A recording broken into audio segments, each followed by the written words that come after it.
Go live in 15 seconds.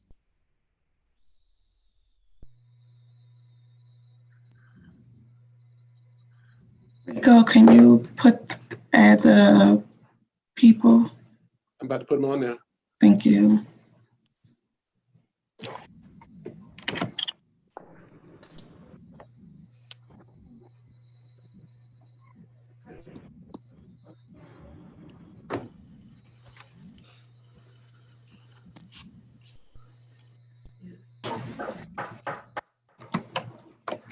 I'll call this meeting to order. It is the regular December 11th meeting of the Fulton County Board of Registration and Elections. I'm Mary Carol Cooney, chairperson, and I'm joined this morning by my colleagues, Vernetta Keith Newton, vice chairman, Mark Wingate, Aaron Johnson, and Dr. Kathleen Ruth. Welcome to everyone.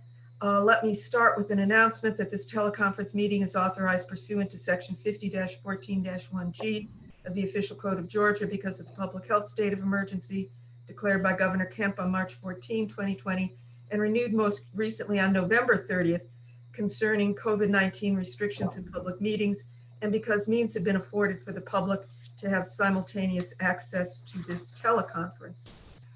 Ladies and gentlemen, you have in front of you an agenda. Please take a moment to review it and tell me any additions or corrections that you may have, and then I will entertain a motion. Madam Chair, I make a motion that we approve today's agenda, December 11th, 2020, as stated.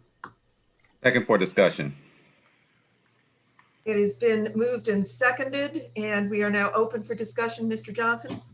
Just one real quick note, and it's minor, but maybe important later. It says updates on preparation. Number 8, I should reference.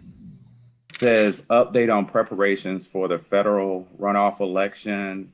Are we going to do, I don't see anything about the state elections because there's a Public Service Commission race on the same day. This one specifically says federal, but it. Right. Let us call one of our staff to task on that. Mr. Barron? Yeah, that's part of the election. The Public Service Commission is on that ballot. So then that was an error on my part. Ms. Bodison, you make no errors. It is all my tardiness. So let us amend number 8 to be updated preparations for the federal runoff election and Public Service Commission, so that our record shows that we discussed both when the time comes. Thank you. The lateness of your getting your agenda and everything else is fully my fault. All right, with that correction, which was a correction, we have a motion, and the maker of the motion accepts that correction. Yes. Yep. Okay. All in favor say aye and raise your hand. Aye. Aye. Aye. Aye. Opposed? We have ourselves an agenda. Item number 2 is for communications by the public and responses. Ms. Bodison, can you tell us how many members of the public potentially wish to be heard?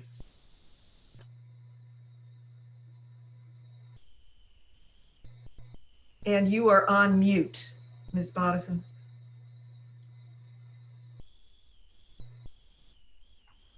Okay.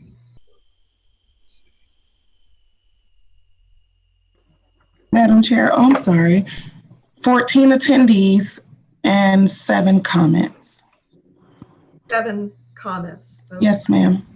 All right, we have a tight schedule and some statutory obligations to meet this morning. And I do not know with 7 commenters if we need to impose any restrictions. And hearing none, then we will simply ask anyone making a comment to confine themselves to the 2 minutes that is customarily allowed for our speakers, with our thanks for doing so. Ms. Bodison, who is this first speaker? First, we have Garland Favorito. Following, we'll have Briana Jones. All right. Mr. Favorito. Thank you, Madam Chair and board members. I'm Garland Favorito, a career IT professional and co-founder of Voter GA, which stands for Voters Organized for Trusted Election Results in Georgia. We've been a leader in the elections integrity movement in Georgia for 16 years. On November 5th, I sent the board, elections directors, and the county attorney an open records request for the interim results files after I witnessed a bizarre 20,000 vote spike for former Vice President Biden in the Fulton County interim results. I received no response. On December 3rd, I submitted an open records request to view the absentee ballots while in custody of the Elections Division prior to publication of the recount results. Again, I received no response. On Monday, I followed up on the request with the board and stated the urgent need to view these ballots given the allegations of election fraud circulating nationally against Fulton County. Again, I received no response. The Georgia Senate hearing last week provided video footage, testimony, and corroborating documents of potential election fraud that appears to be more than enough to change the outcome of the presidential race in Georgia. The election line feed shows a huge spike in Biden votes just after the alleged illegal activity occurred. You can't just sit back and continue to ignore these concerns, given that these activities may have overturned the will of the people in Georgia. I respectfully ask that you place this matter on the agenda today for discussion. You should immediately decertify the results, establish chain of custody for the Fulton absentee ballots in question, and allow public inspection of them beginning tomorrow. All Georgia voters deserve to know who rightfully won the electoral votes of our state. To do this, you must be willing to show us the ballots. Thank you, Mr. Favorito. Is Ms. Jones next? Yes, Briana Jones.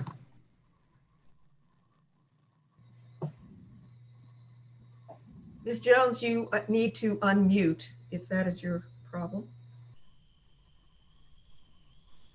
Can you hear me? I can hear you. Okay. We are getting echoes. So Ms. Jones, it looks like you're on twice. Yeah, thank you. Okay, thanks.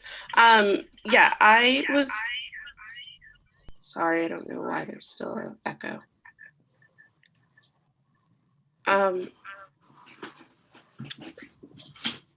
Basically, my question is,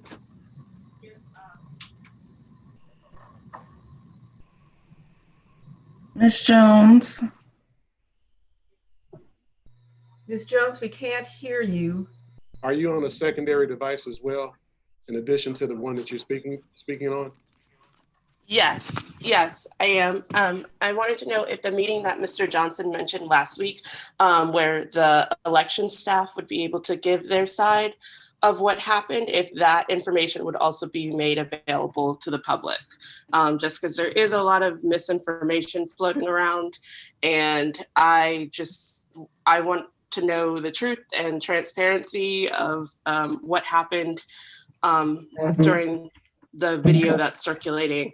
And I know he had mentioned about you guys potentially talking to the staff that was there. So I just didn't know how that information from that meeting with the staff would be made available. Thank you, Thank Ms. you. Jones. Ms. Bodison, who is next? Bridget Thorne. Ms. Thorne? I'm here. I sent you all a fairly lengthy email. I apologize. But if you read it, I thank you. Can you hear me? Yes. Okay. So I'm not going to go into the details because you all should have that email. If you do not, please let me know. And I'm just concerned because I've been trying to make a change. I'm not trying just to make a point. I'm not just trying to bash Fulton County elections. I have reached out to countless people and I've gotten no response. I attended the State Board of Election meeting and I get muted the minute I mentioned that Dominion was running the warehouse. So I'm just hoping that our concerns, I think the things that I saw in the warehouse was just really disheartening for me. And I've worked for 9 years being a precinct manager, and I've always tried to make suggestions and ideas and offer to help. And, I'm like, you guys had no check-in forms. Can I like make a check-in form so that at least when we turn in blank ballots that could actually be voted and turned in as absentee ballots, I have 400 ballots from my precinct that are missing. The warehouse doesn't know where they're at. And I'm just so saddened and disheartened that Larry Boone, a 20-year veteran precinct manager, is now resigning, leaving his position, because he says that over the years, things have just gotten worse and worse, and he just can't handle it anymore. I mean, Richard Barron was out delivering keys and poll pads on the night before the election. He delivered them to JC 14. We got our equipment so late, we didn't even have time to look over stuff. They were delivering keys to my house at 10 o'clock at night, and then I needed a report at 5 in the morning. I mean, if you think that's organization and that this election was like really run really well and really organized, you just aren't listening. I want you just to listen to managers. I mean, and now I hear that Richard Barron is upset with 3 of the managers that testified at the hearing. And now he doesn't want us to work anymore. So now, great, just mute our voices. Just keep muting us. That's great. And we'll just keep on with the same old chaos that's gone on for 9 years or 20 years. We'll just keep it going. And it just really disappoints me that there's no changes. And there's so many people that want our elections to be run well. They want it to be, they don't want it to be Fulton County was a mess again. It just seems like every year Fulton County is a mess. And I just want to reiterate that I'm not here as a partisan figure. I'm just listening to anybody who will hear my concerns. Thank you. Thank you, Ms. Thorne. Ms. Bodison, who is next? David Cross. Mr. Cross. Hello, my name is David Cross. I'm a resident of Gwinnett County, and I attended the second recount down at the Georgia World Congress Center. And I got involved because I saw what I thought were irregularities in the voting. So I wanted to see for myself. When I went down there, I observed that ballots were being run through high-speed scanners, but I could not see what the vote tally was for any candidate on the screens. I also observed that no hand counting was being done to compare the machine count, not once. That concerned me because I've seen video evidence of high-speed scanners making counting errors on both large and small batches of as little as 8 to 10 votes. Because I did not have a way to compare physical versus machine counts, I began to inspect other areas of the vote counting space, including the ballot transport bags. I identified 9 ballot transport bags that were not secure and were missing the security zip tabs. Some of the ballot transport bags had the number of ballots inside listed on top. Some did not. I noticed that one bag indicated that it held 3,411 ballots. It seemed to me that the ballot transport bags in question could easily be tampered with. If there were 0 in some, which is plausible, and 3,400 in others, then an average of 1,700 times 9 bags would give you over 15,000 ballots potentially in question. I was interviewed by a news organization down there because I was kicked out by the security as I went over to go show Garland Favorito and other witnesses that some of the bags were not secure. And I was accused of kicking one of the bags, and I was told that I had to leave by security. It was a lie, and Garland will testify to the fact that it was a lie that I was kicked out. And people told me that that it was not possible. All the bags had to be secure. And what I'm telling you is that I saw 9 bags that would totally fail the chain of custody, or would totally fail to be included in your chain of custody. And if those 9 bags had any ballots in them that could have been tampered with at any time, then Fulton County's entire election results should be invalidated. Thank you. Thank you, Mr. Cross. Ms. Bodison?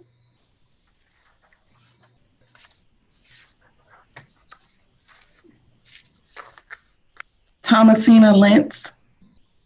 Ms. Lentz? You are on mute, Ms. Lentz. Ms. Lentz, can you unmute yourself if that is the issue?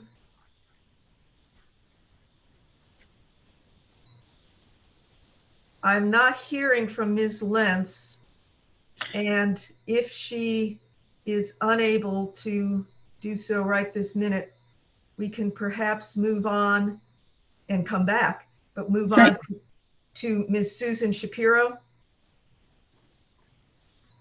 Ms. Shapiro, who is also on mute. Yes. I'm unmuted, and I did not actually submit a request to speak today, so that's interesting. Oh, well, good to see you. But it's nice to be here, and it, you know, things could change at a different meeting, but thank you. All right, then thank you. All right, Ms. Lentz, can you unmute? Okay. Tracy Atkinson. Ms. Atkinson, to whom I report. Yes. Good morning. I think I registered incorrectly. I did. Oh, All right. Ms. Atkinson, always good to see you. And thank you for being here. Who else? that will conclude public comment, ma'am. All right, Thomasina Lentz, last call. We do not hear from you, so I will consider that item number 2 on our agenda for public communications is completed. Thank you to everybody. That brings us to item number 3 on our agenda, which is the approval of minutes from our special meeting on November 3rd and our regular meeting on November 13th. Are there any corrections or additions to those minutes? And if, once you've had a chance to look them over, I'll entertain a motion from anybody. So moved. We've got a motion to approve and a motion to a second, I think I see from Mr. Johnson. All right. I'm sorry, Madam Chair. We had a speaker left out trying to get in. Caroline Jeffords. She said she asked to speak, and Betsy Kramer has her hand raised as well. Did they miss the opportunity to speak? Okay, so here I'm looking at 14 attendees at the start of the meeting. And Betsy Kramer was not on that meeting, but Caroline Jeffords was, so I do apologize. Oh, no worries, no worries. I just, we didn't have very many public speakers, so I didn't, you know, if they wanted to speak, I would hope they would get the opportunity to do so. Well, I see a chat message, I guess, from Ms. Jeffords stating that she wants to speak. Is it the will of the board that we go back and take her comment? Yes. Yes. Okay. Then Ms. Jeffords, can you present yourself? Yes, and unmute yourself. Hi, can you hear me? Yes. Okay, great. I am a lifelong resident of Georgia, currently living in Fulton County. I was credentialed to serve as a volunteer GOP monitor for the Georgia vote recount at the World Congress Center in Atlanta on November 14th. Prior to arriving, I viewed instructional videos and read over information for proper protocols and procedures to follow so I could be prepared as a monitor. I arrived around 12:45 p.m. for my 1 to 5 p.m. shift. I immediately witnessed and observed several deviations from the procedures and protocols that were outlined to be followed in the ballot counting process at several of the tables. Some examples are, it was immediate, and this is a comment as well, it was immediately apparent that there was just no consistent uniform to the workflow process being followed by the counters who were doing the procedures in several various ways. Counters were also eating and drinking, and their personal belongings were on the tables, all while they were counting. Some counters also appeared to consistently receive ballot suitcases with thousands of votes to count, while others seemed to receive small batches to count or would constantly be having their arm raised to receive more suitcases of ballots to count. There was also at least one table, table 123, and this was as soon as I walked in, that caught my eye because a gentleman was sitting there counting ballots at the table by himself. I have photos of this and I have video of this. Ballots were also stacked in the back and multiple on pallets and multiple and like carry-on suitcases. You guys are probably all familiar with that. But the area was extremely unsecured. I have video of that as well. Anybody could walk up and grab a suitcase of ballots. There were also numerous instances of counters not following the proper process, including counters leaving their table in the middle of counting and not recording a tally prior to getting up and leaving, even though other tables, people were sitting there and eating. I recorded table numbers and tallies that I was able to do so, and I can provide that as well.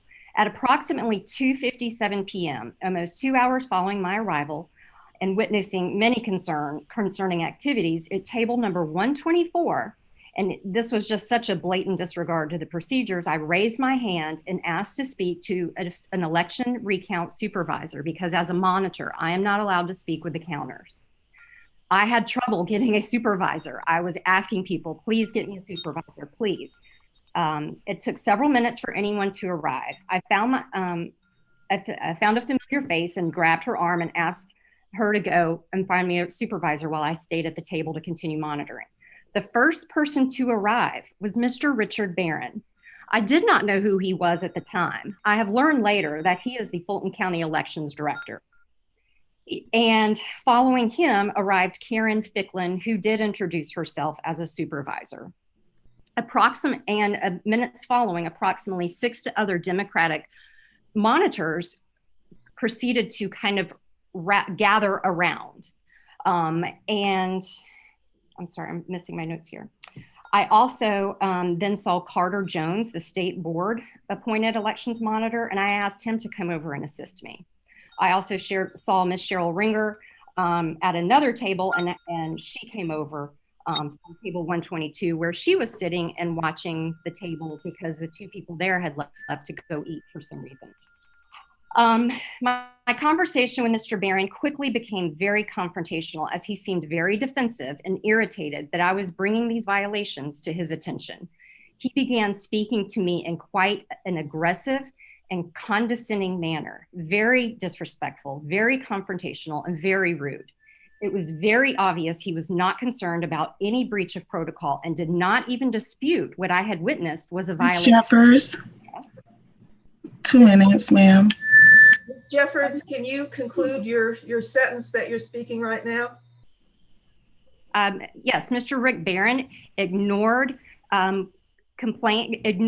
call as a monitor to acknowledge protocols and workflow that was not being followed on the floor, acknowledged it was not being followed on the floor, told me there was no way for me to make a complaint about it. Okay. And intimidated. We're only going to take a couple of clauses to that sentence. Thank you very much. I hope that you submit things in writing to us as well. All right. Oh, I have. Okay. No one's listening. All right. That I assume does conclude our public comments. We are back onto where we were, which is approval of minutes. We had a motion and a second. Am I correct on that, Mr. Johnson? That you seconded a motion to right. And so I am asking again, any corrections or additions, and otherwise I will call for a vote of approval. And I will now call for a vote of approval, and everybody knows what to do. All in favor, please raise your hands and say aye. Aye. Aye. And aye, and that is unanimous. I saw everybody. Thank you for both our special meeting November 3rd and our regular meeting November 13th, which brings us to item number 4, the monthly operations report for November. Mr. Barron. Good morning. We've got number 8 on the agenda, which has to do with the November or the January preparations. So we are, I will save most of that. Anything for January, I'm going to try to save for that. Okay. With regard to the elections division report, we had, of course, 30 early voting locations for the November 3rd election. And we had outreach sites that that were operating 2 to 3 days in duration, except for Palmetto, which was almost 2 weeks in operation. We also had our 2 mobile units that we used that were the buses. We then also prepared for the 5th Congressional and 39th State Senate runoff early voting, which occurred over starting on November 9th, and then on November 23rd, it started for State Senate Democratic primary runoff, and early voting concluded on the 25th. There were 10 early voting sites for that election. We have been also preparing for the January 5th U.S. Senate Public Service Commission runoff, which I'll go into more for November or on number 8. We are coordinating with Dominion to schedule field technician training beginning the week of December 14th next week for 254 poll technicians to be trained to fulfill our technical support needs for the January election. We have Dream was able to get us an auxiliary warehouse out in Hapeville, in addition to the EPC on English Street. And we will be using that after we get out of the Georgia World Congress Center, which is where we're doing logic and accuracy testing now. The poll pads will continue to be prepared at the EPC.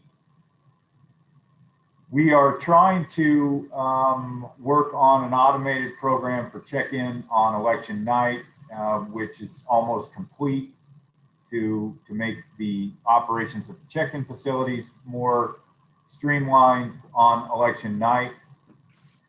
Our bandwidth issues out at the EPC, we don't have issues with bandwidth anymore out there. The cash box, the purchase of the cash box, the Meraki devices, upgrading the county IT department,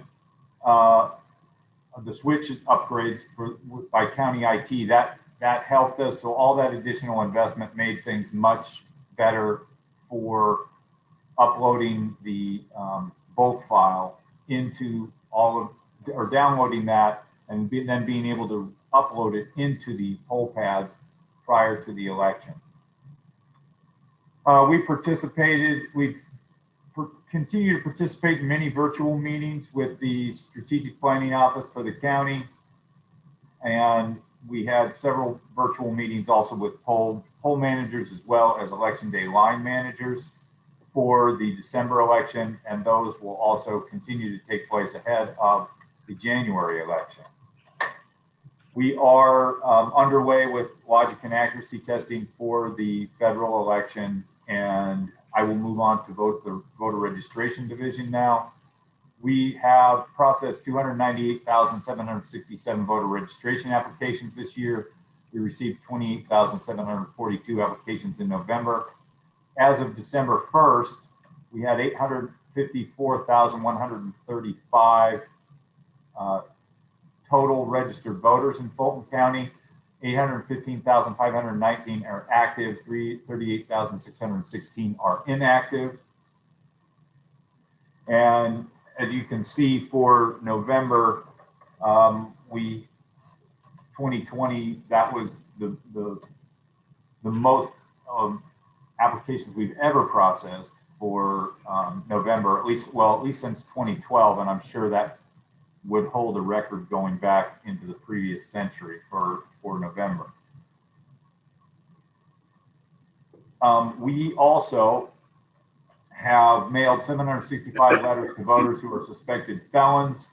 We have 0 scheduled hearings on those for this month.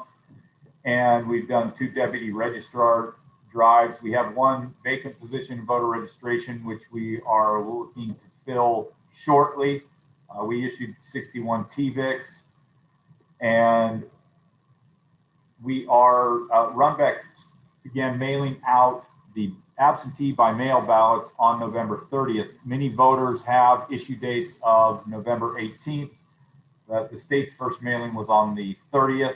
It seems as though most voters are receiving their ballots now, and we are going to mail, Runbeck will continue to mail our ballots until December 11th. and we will take responsibility for mailing the ballots after that. As it says here, which I was going to go over in more detail in item 8, our absentee ballot signature, absentee credit for voting, and scanning will take place at GWCC. And it's going to start on actually December 14th rather than December 9th. With regard to the administrative division, a draft of the proposed budget was submitted to departments for review. We have, with input from the county manager's office, submitted our budget for next year. And the administrative division staff helped out during the hand count audit at Georgia World Congress Center. They've been also helping out verifying voter history with early voting applications and other duties, since it's more difficult for them to get out into the public if they aren't doing virtual events. And that is my report for the operations for November. All right, members of the board, questions or comments? I have a trivial question to ask you to repeat. On what day are we going to take over from Runbeck of sending out absentee ballots? Anything that is entered through December 11th, Runbeck will mail, and then we will take over after that. Okay, so on December the 12th, Fulton County will take that over. I do get a number of questions. All right, other questions? Dr. Ruth. Thanks, Rick, for the report. So I have a couple of questions about the voter registration. So in November, it says that there were 28,742 applications, and there still needs to be processed 15,248 applications. But then you say that you have processed applications in November, 23,944 applications. Right. So I'm just trying to figure out this is that that 28,000 number, because it's not quite adding. You mean the 23,000 number? Well, you have October is 31,798 applications. Have all those applications been processed for October? Yes, and essentially what this is, I believe, as of yesterday, we had between paper applications and DDS applications, we have about, I believe it's 6,700 applications still to process this week. And then we'll be complete with the timely applications that we have to process. We processed 23,000 applications in November. That would be during the time period where we are able to process applications. So once the voter registration system opened back up for us to process applications for the January election, then we start processing those. And as of this point, we had to process 15,248. That did not include, though, any applications that we've received applications since then that were timely, and we're processing those now. And I don't know if Ralph has an updated figure this morning, but I know yesterday it was under 10,000 that we had left.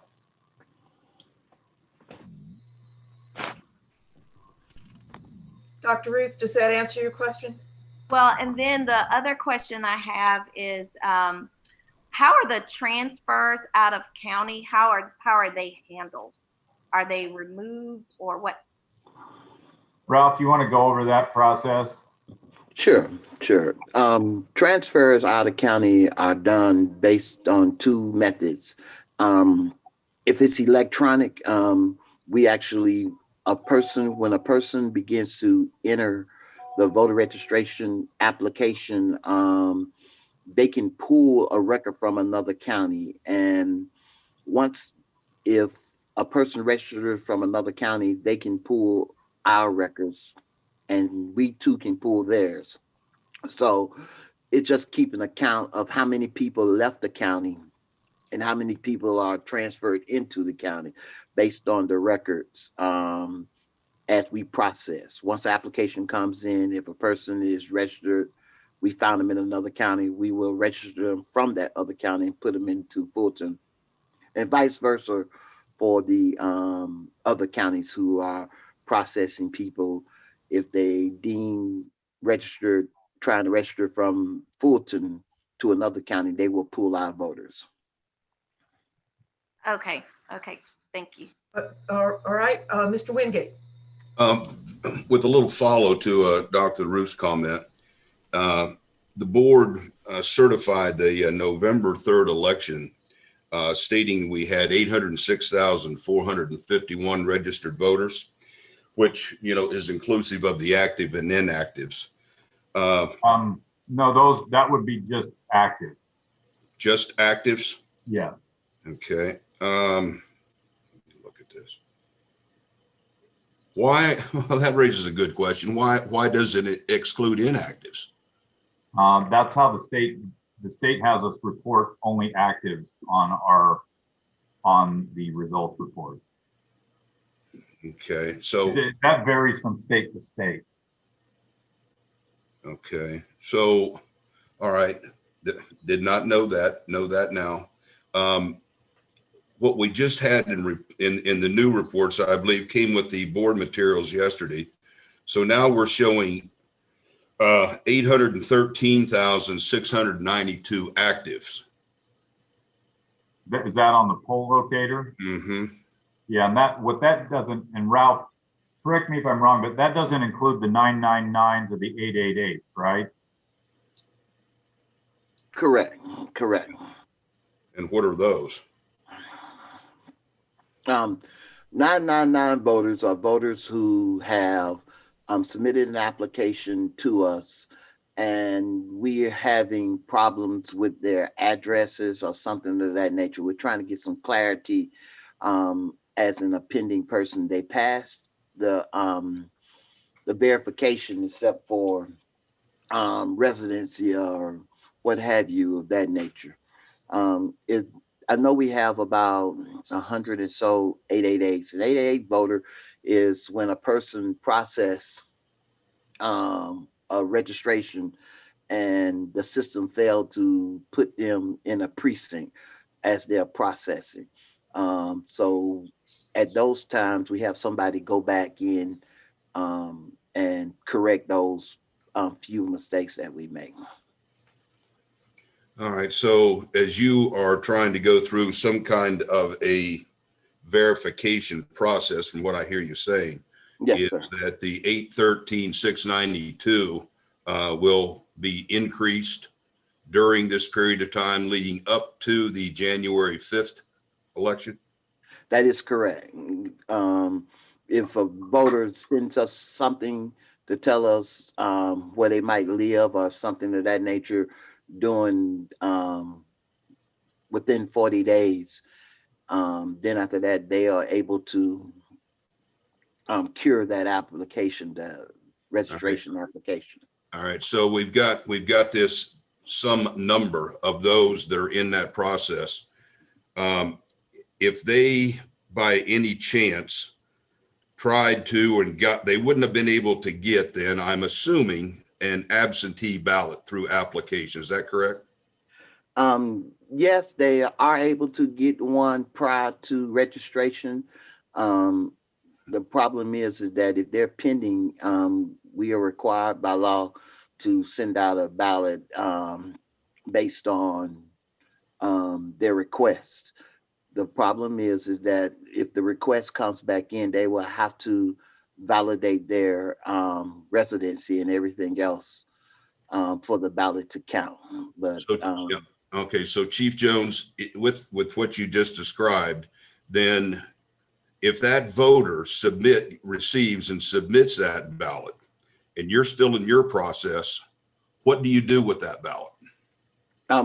We reject it until we can cure the the voter registration. The voter has to be an active residential voter for Fulton County. The ballot will be rejected because the voter is not registered until he can cure his registration. All right. Do you have the statistic then for how many of those were inclusive in the November 3rd election? There was none. We didn't have anybody who we sent the ballot out for a person who was in 999 that wanted their ballot to be cured. Zero. Okay. Are those your questions for at least now, Mr. Wingate? For now, thank you. Okay. Who else wishes to be heard? Mr. Johnson or Ms. Newridden? Nothing? Dr. Ruth, anything more? No. Mr. Wingate, take your time. Anything more? Thank you, Madam Chair. No, not on this particular subject at this particular time. Got it. Okay. Hearing that, that will conclude item number 4 on our agenda, which brings us to item 5, which is pending allegations in recent lawsuit, which may be in the plural lawsuits, to which I would like to speak. I heard our public commenters today, and I heard them at our special meeting last week and others. And I have read the many emails that I and my colleagues received concerning the conduct of the November 3rd elections. And I want to assure anyone listening that those have been either read or heard with concern.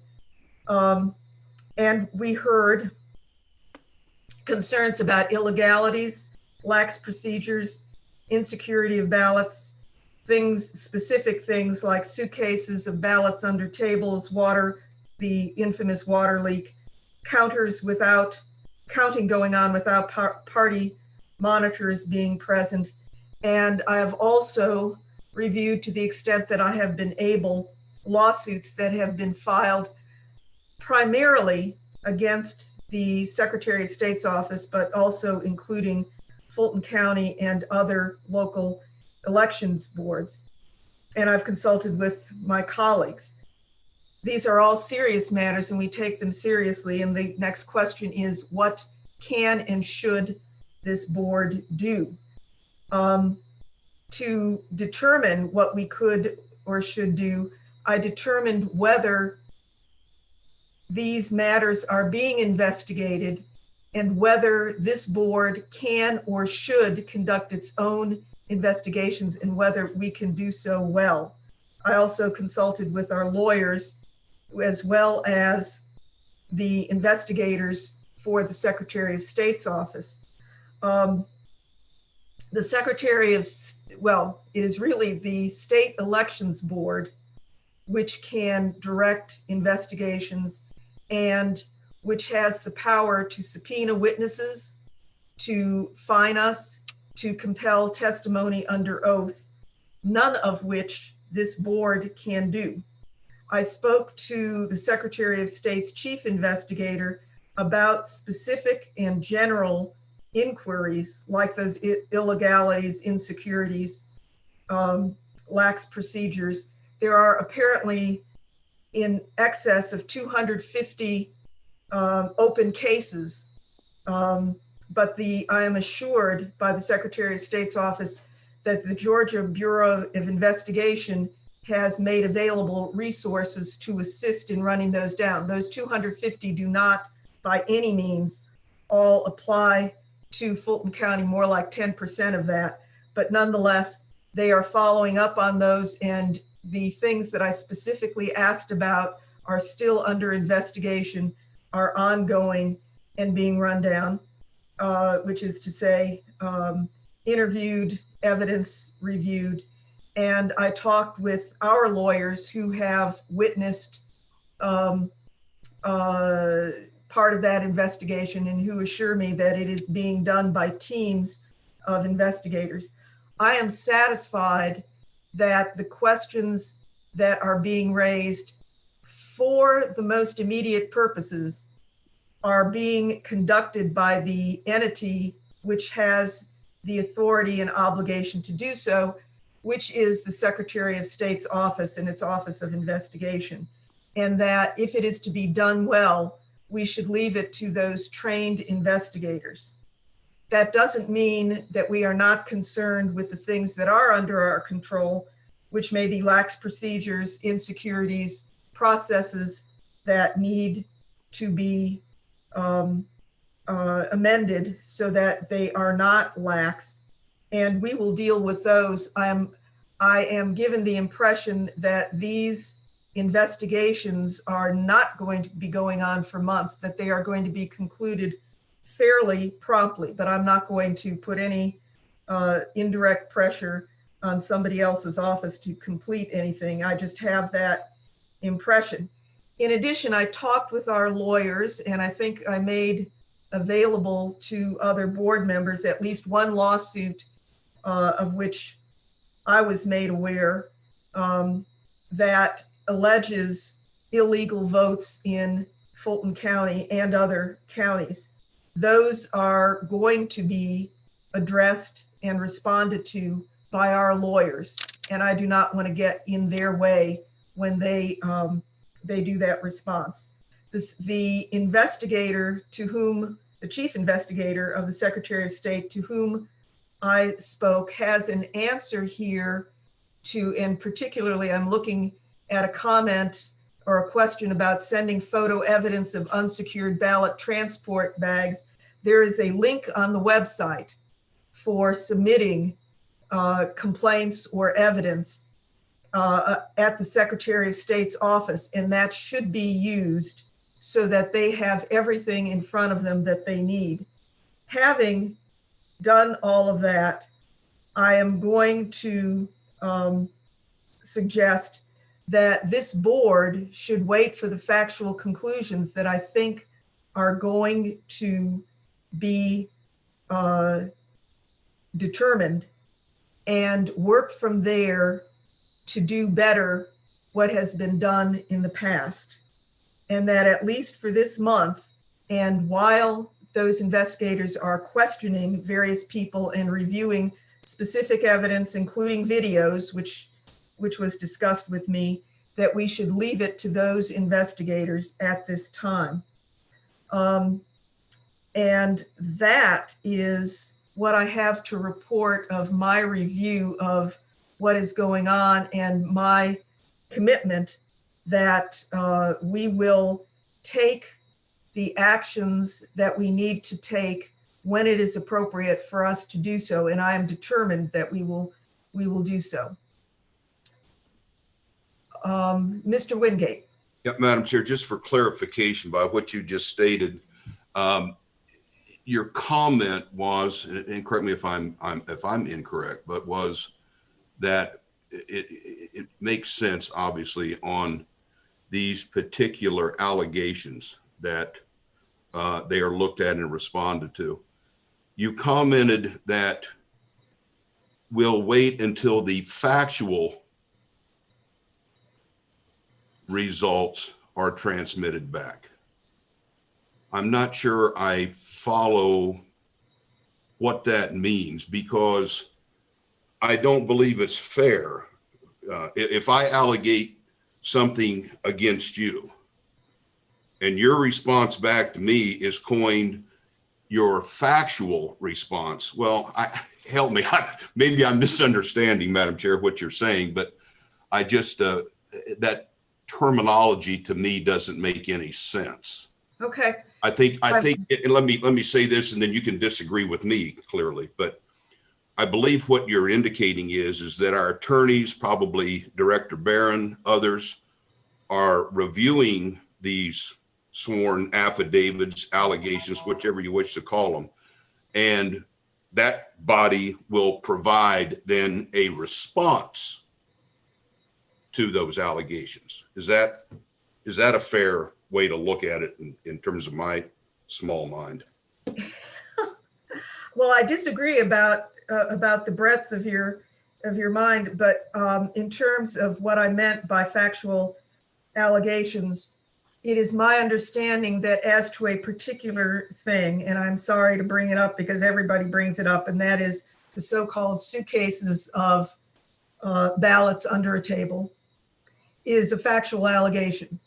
And it is my understanding that the investigators, who are both GBI in that instance, as well as Secretary of State, are or have interviewed several witnesses about what went on, and they have also reviewed video, and they are going to make a conclusion about that. Okay. I don't think that we are equipped to make any contrary conclusion if trained investigators have spoken to 3, 5, 7 witnesses plus reviewed 2 or 3 videos. And that is what I mean by that. Yeah, Madam Chair, I think I understand that. That is a different context than our county attorneys and our department executives responding that way. I would, maybe the other board members will disagree. I clearly want to be able to feel acceptance of what professional investigators come up with. I think we have to, please jump in and correct me, but I firmly believe that is exactly the agencies that we need to, draw their conclusions and report, what their findings are. In further response to you, and going back with apologies to the suitcases of ballots, if those investigators found that containers of ballots were mishandled, then I think it is absolutely incumbent on this board to make sure that never happens again and to reach our own conclusions.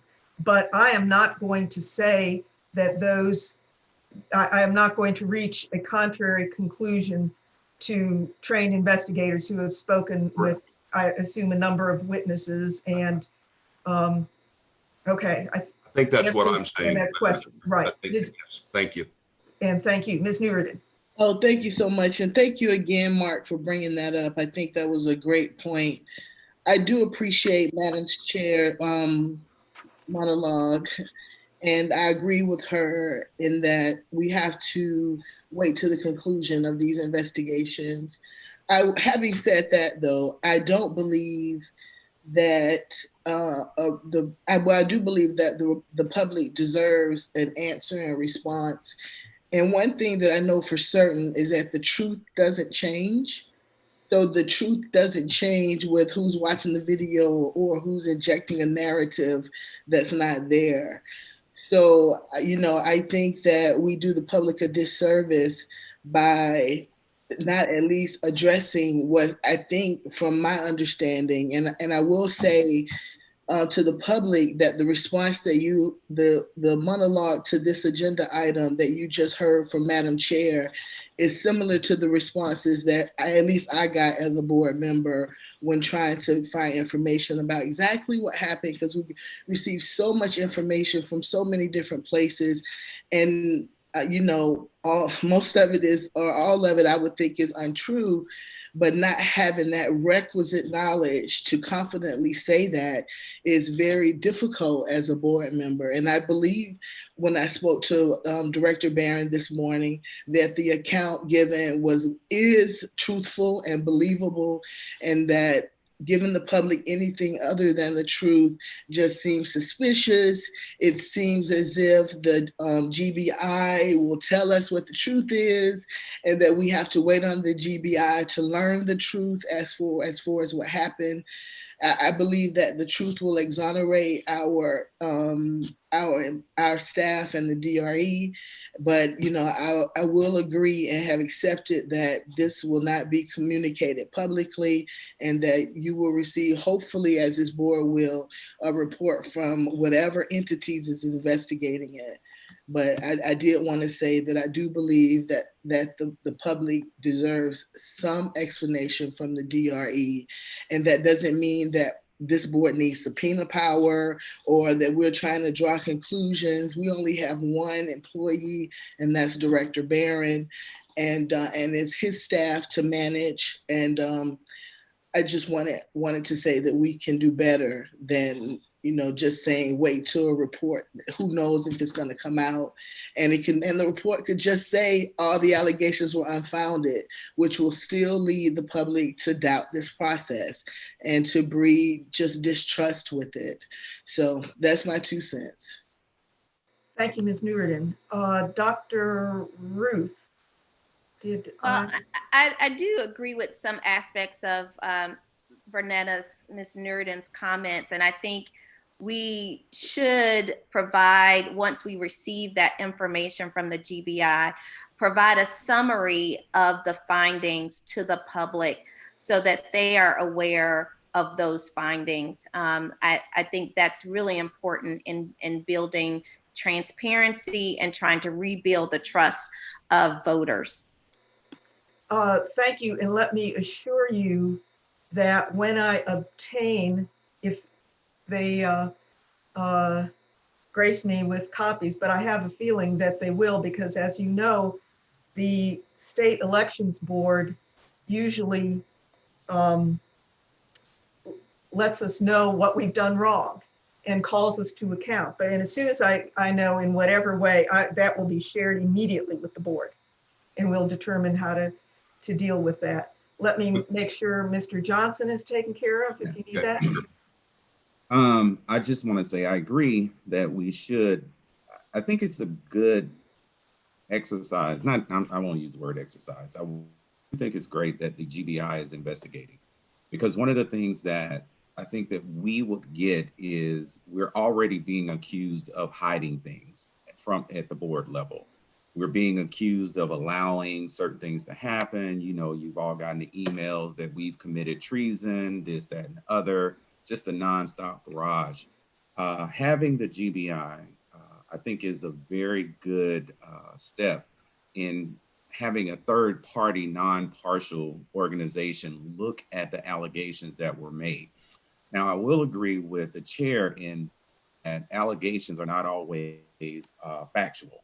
We get allegations all the time. I saw an interview yesterday with the governor where he was accused of colluding with China to make the election results in Georgia. And I think that's unfair that, we have to separate allegations from anything else. So with these allegations, having the Secretary of State's office, who we know try to hold our feet to the fire for everything we do, if they come to a conclusion, the GBI looks at the same information. They have investigators that actually do a full-fledged investigation.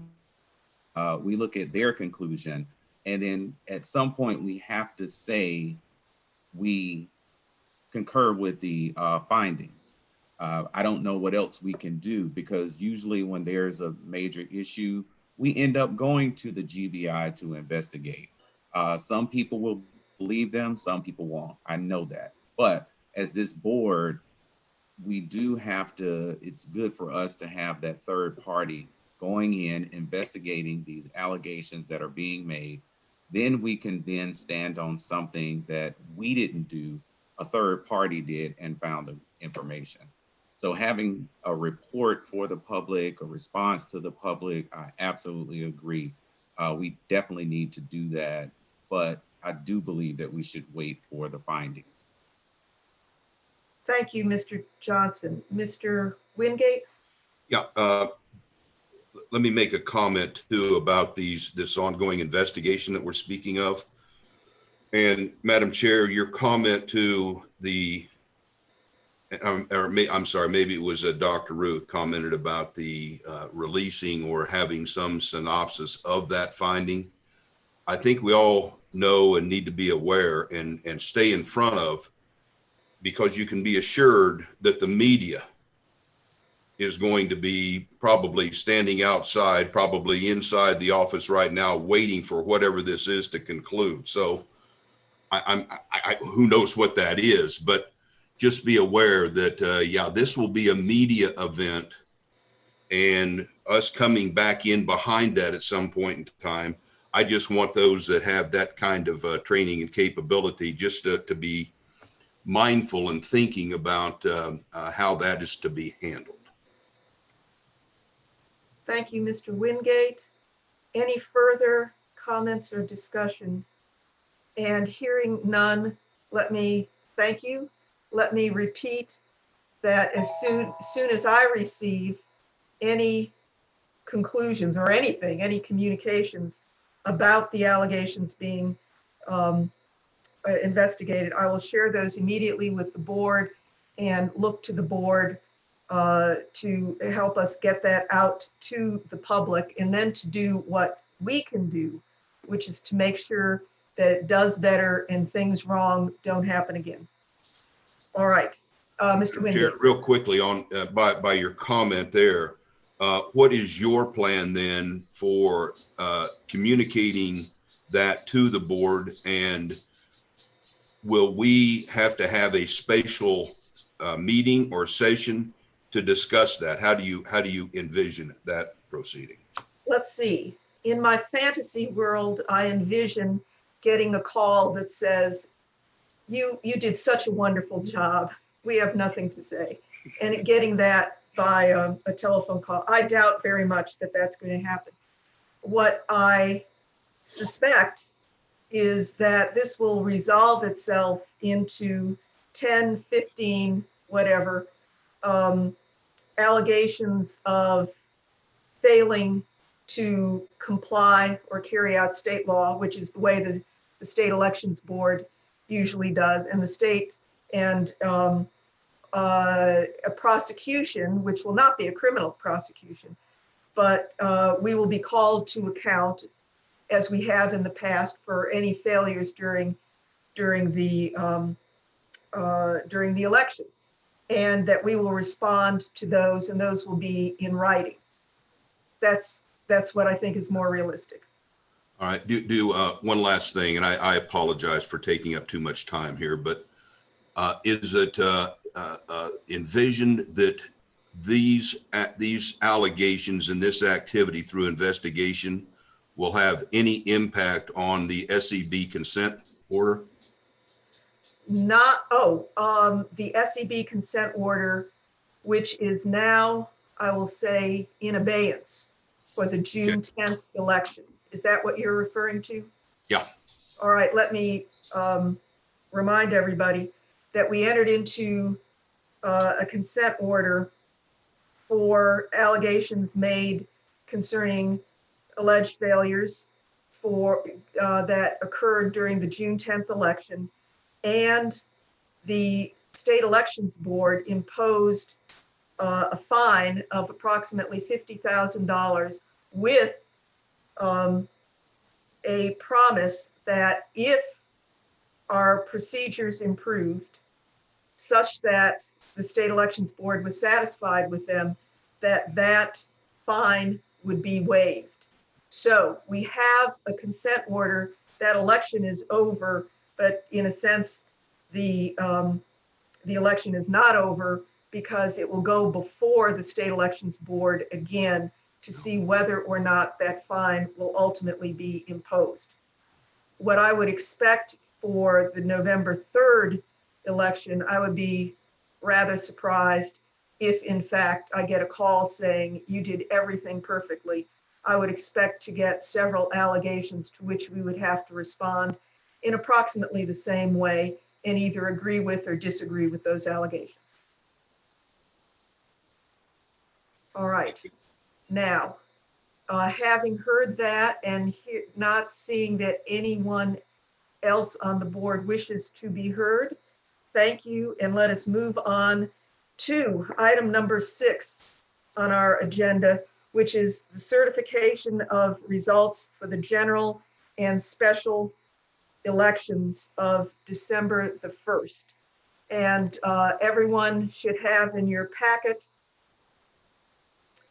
the materials that you need for that. And I'm going to call on Mr. Barron, if we are all ready for that. And then Mr. Johnson to remind me about having the proper motions pending, which he always does.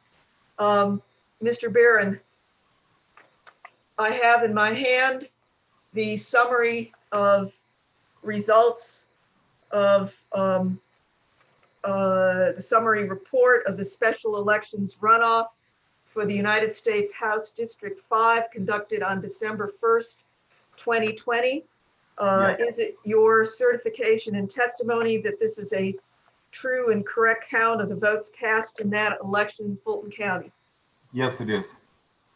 All right, now, do I have a motion to certify?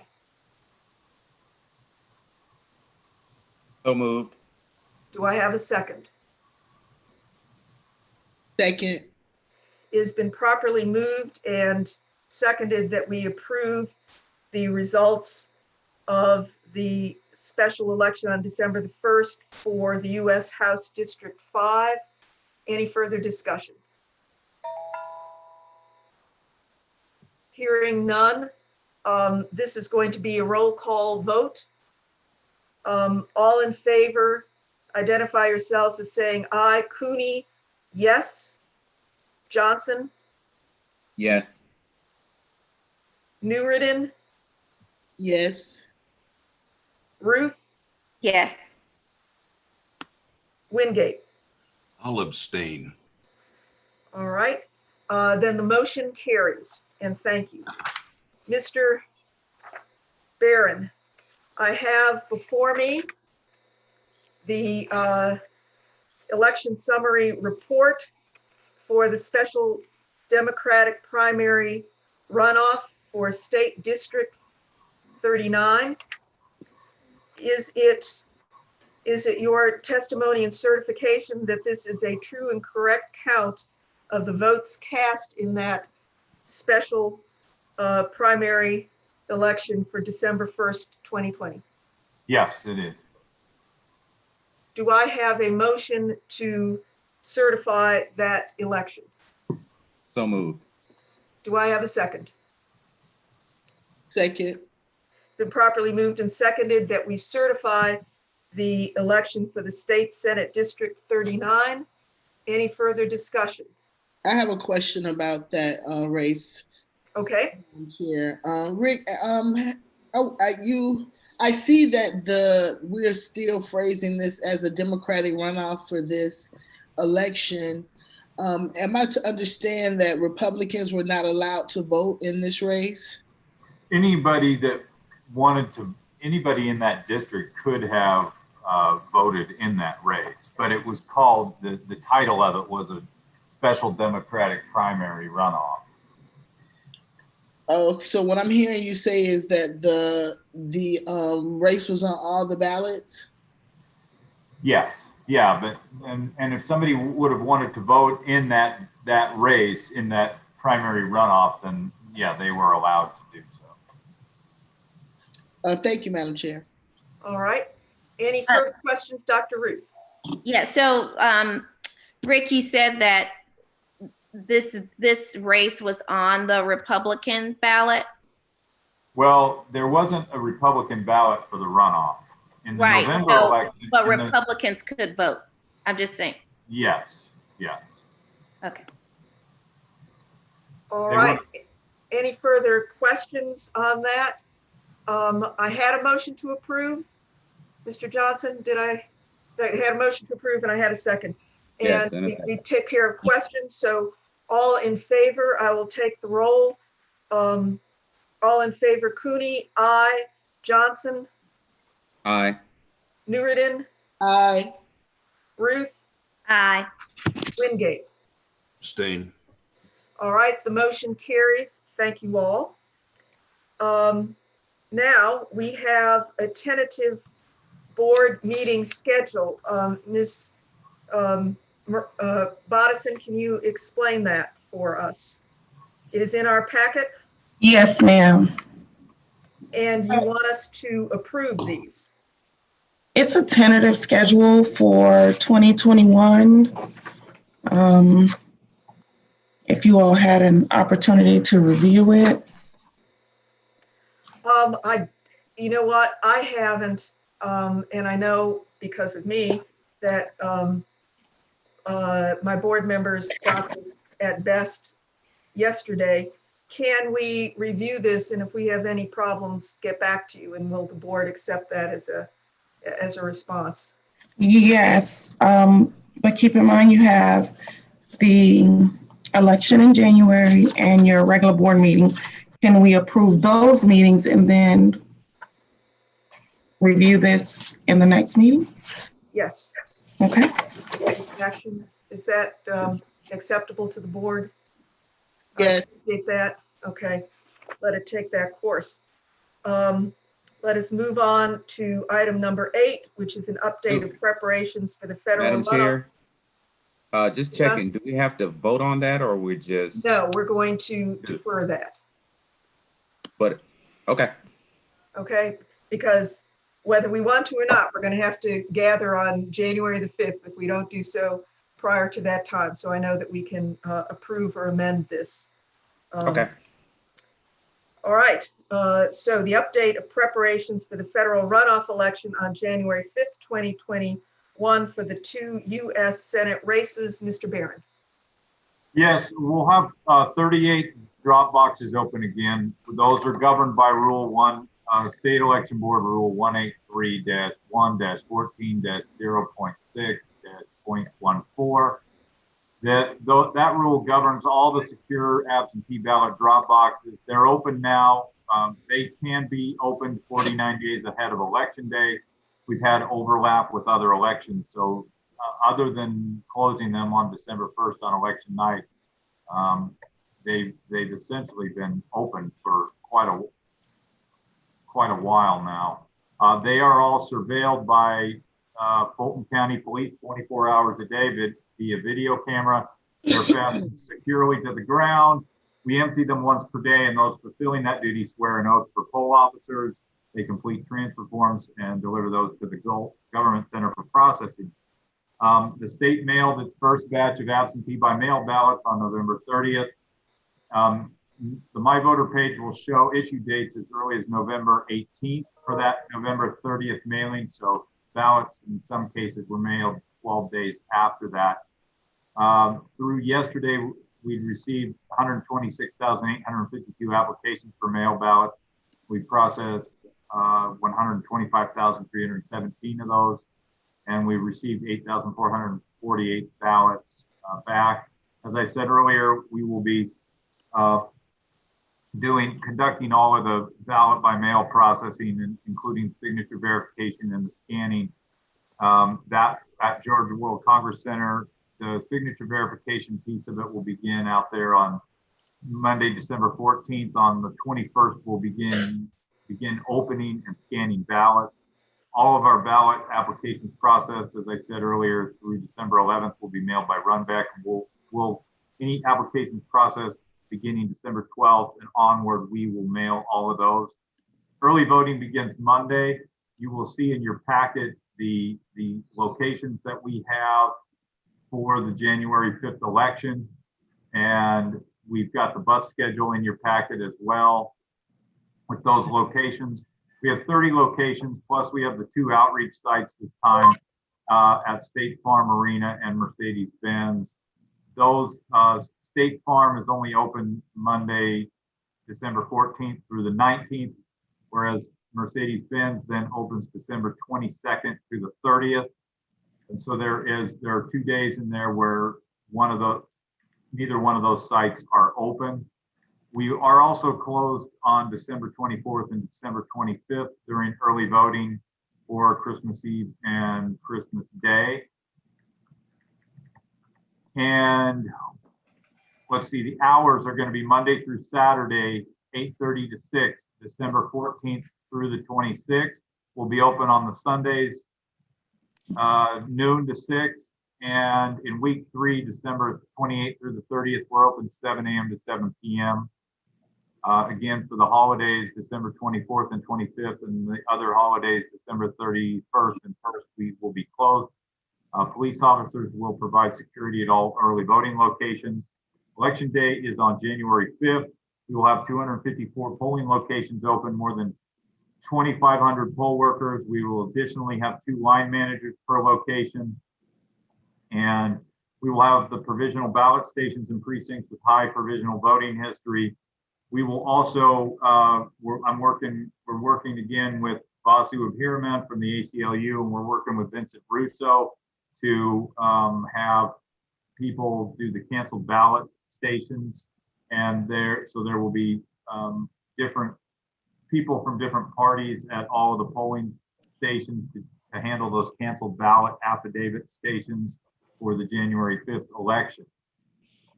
And we will have 254 locations open. I said training on forms and closeout on election night will begin for all poll managers next week. New poll managers will undergo training, and most of the poll workers are returning from November and December election duty for January 5th. Logic and accuracy is underway for election day.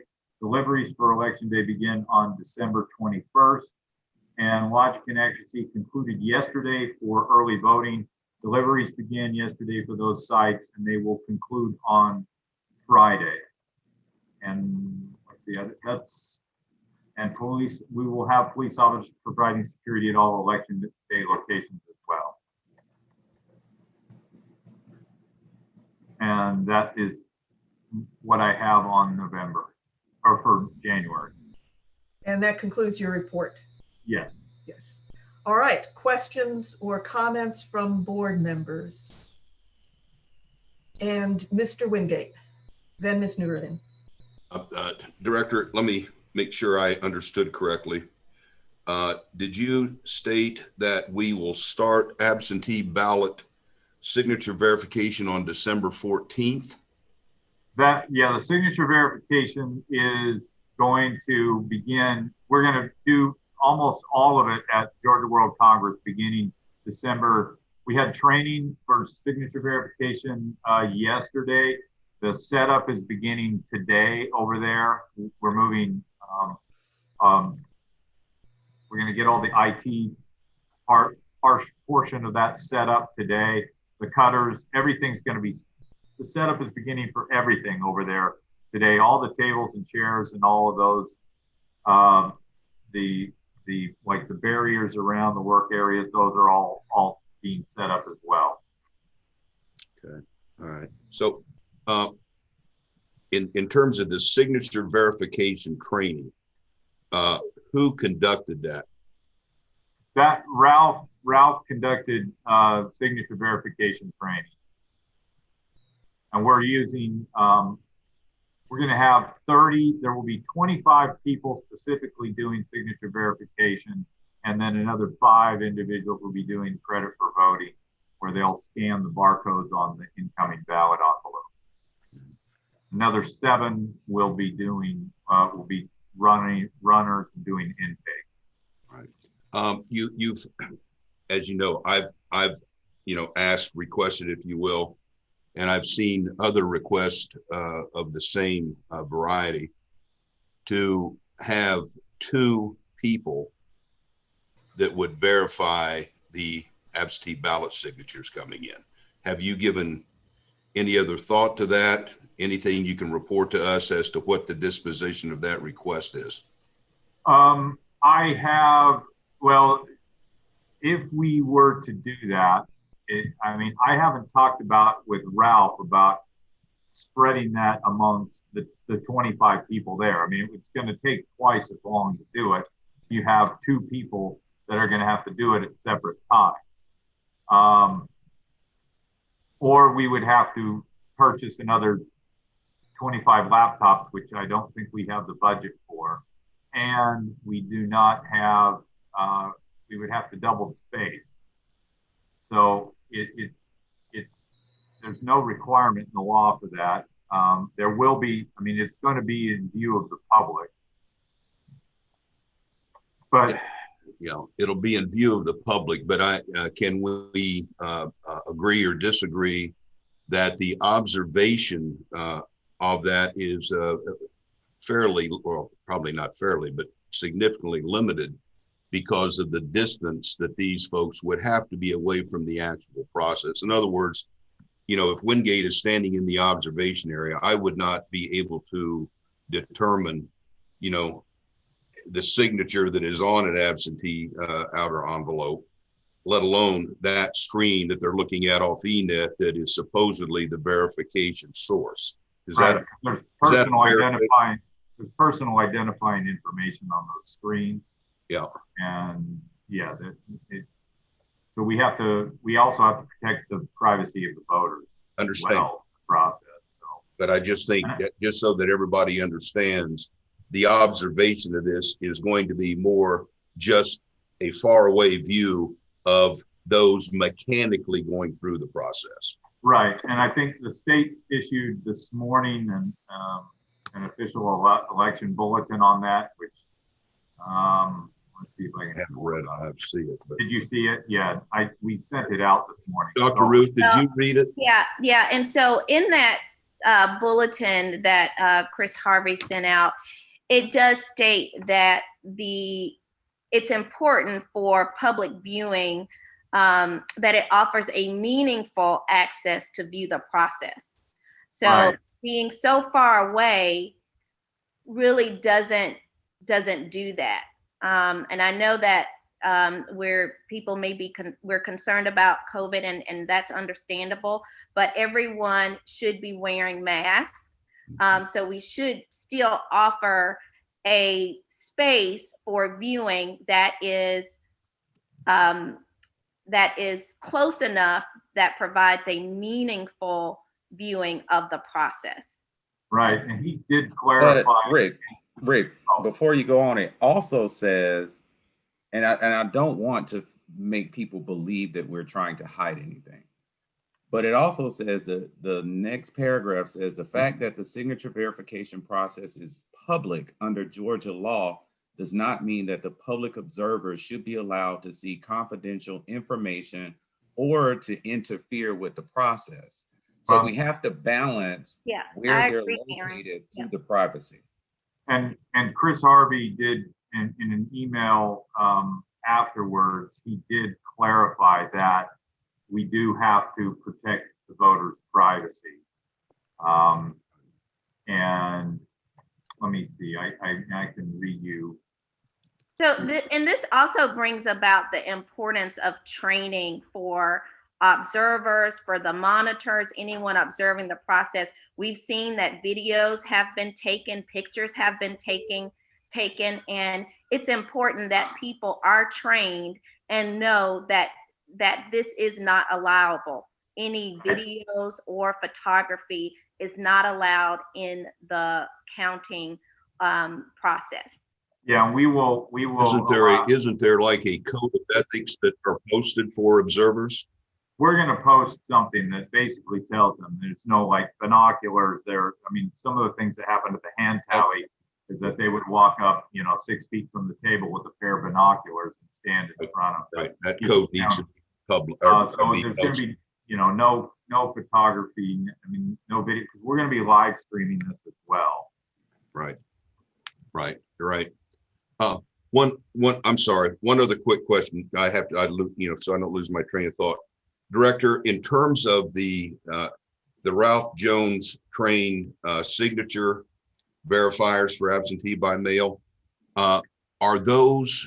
What was the first part you said, Mark? Yeah, you stated that Ralph trained our people on signature verification. Yeah, and I think he's going to continue to do some more, but yeah. Okay. Very quick. Now the people that Ralph trained, are those our employed election department people, or who are these people? Almost all of them, if not all of them, are actually county employees that are on administrative leave from other departments. Okay. Are there any happy faces? Ralph. What's that? Are there any happy faces people in that group? I don't believe, Ralph, it's. Yes, there are happy faces people in that group also. There are or are? They are. Okay. How many of the 20 or 25? They are going to be the 25 people are all going to, that's going to be at the Georgia World Congress Center, are going to be Fulton County people. But we will train some happy faces folk just in case the Fulton County person doesn't show or has problems. We need to have a contingency plan in place. So everybody will eventually be trained. So we will train over 40 people 40 happy faces people in order to in order to be able to switch in and out of signature verification also. But the objective is right now is that unless that circumstance occurs, these will be county employees in those roles. That is correct. Okay. One other quick thing, and there's just so much, and I apologize, but the Secretary of State has publicly commented, at least that I have seen a couple of times, that the GBI provided signature training to all counties in Georgia. And Director, I think you and I had that conversation, and you indicated to me that Fulton County has not had any direct signature verification training from the GBI. Is that correct? Ralph, as far as I'm aware, the only training the counties received was during the presentation given at the statewide conference last December. Is that correct? That is correct, Mr. Barron. I was going to say that they did make a presentation at the statewide conference. Okay, so that would not be then specific training to those individuals who will actually perform that operation. Can we have that? I agree with that. Yes. Okay, thank you. All right, those are all your questions, Mr. Wingate. Yes, Ms. Newry. Now. Whoop. Okay. Oh, thank you so much, Madam Chair. I want to go back to our early vote locations, Mr. Barron. I wanted to ask if you can go back, and if you don't have the information, maybe your deputies may have it handy. How many voting machines or BMD machines or voting devices were used in State Farm Arena for the general election? I think there were 302 or 304 in there. There were 300 machines in there? Yeah. Great. And if I'm not mistaken, State Farm Arena it was maybe our 4th or 5th largest early voting site, producing site. No, it was far and away. It was by far the busiest. No, not as far as machine, as far as voters voting there. Right. Yeah, the number of voters we had almost 40,000 vote at State Farm. Okay. And so you're going to have that same number of machines over at Mercedes-Benz? No, well, we're going to do 124 machines, and everything that will be at State Farm will be transferred to Mercedes-Benz. Okay. And I know you told a board member earlier this week that you normally don't get board approval for your outreach sites. And I was wondering if you were basing that decision on statute, or is that an internal policy that you created? Because I know that even though you do make us aware of the outreach sites, and I just wondered if you were under legal advice to make those decisions autonomously. I will say, I think it's a great idea if we have a place where 40,000 people will come and vote. Hey, let's do it. I just, sometimes if I hear it in a press release before it's brought to our board, I just wanted to know, were you basing that decision on a policy you created, or is it supported by state law as far as whether or not allowing your board to know all the polling places in the county prior to them becoming polling places? Usually there isn't. Specifically the outreach. With regard to the outreach sites, a lot of times we're trying to nail down the outreach site as we go to approve the permanent sites for the board meetings. So a lot of times those are in flux as they're happening. So usually we try to get all of the outreach sites approved by the board if they're ready at that time. This was something that came up, and I think the press release to which you're referring about, that was, I believe, done outside of Fulton County. And Jessica can, I think, that original press release. I don't think Fulton, we had any, I don't think we had any input on that press if I'm Yeah, not that, mistaken. that just tells me just how widespread the knowledge was before we even found out about it. If that Well, and I think it happened that we had an initial meeting over at Mercedes-Benz. Well, And I think I'm hoping that moving forward, and not trying to dissect your process, I'm hoping that moving forward you will let us in on it, because it's challenging hearing about it that way. Well, yeah, and I think that press release went out before all the final decisions had been made on everything. So it was, I think Thank you. it caught me off guard too. Okay, thanks. I found out about the press release, I think, from Aaron. I think he was the one who sent it to me. Okay, good to know. Thank you, sir. All right. May I ask a question and just ask you to review how many early voting locations for the U.S. Senate elections? We have 30, plus we have the 2 mobile voting buses. And then we have the 2 outreach. Well, we have State Farm and Mercedes-Benz that will cover most of the early voting period. 13 of the 15 days that we're open will be covered by those two stadiums. Okay, and then. Oh, go ahead. And so we've got 30 regular early voting locations, 250 election day locations.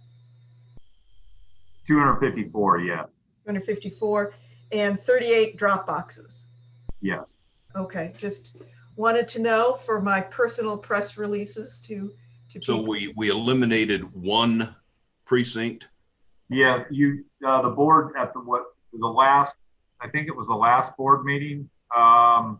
Nadine can probably, I think it might have been our regular board meeting in November. We had an emergency change, and it had to do with Sutton Middle School. Nadine, do you remember that one?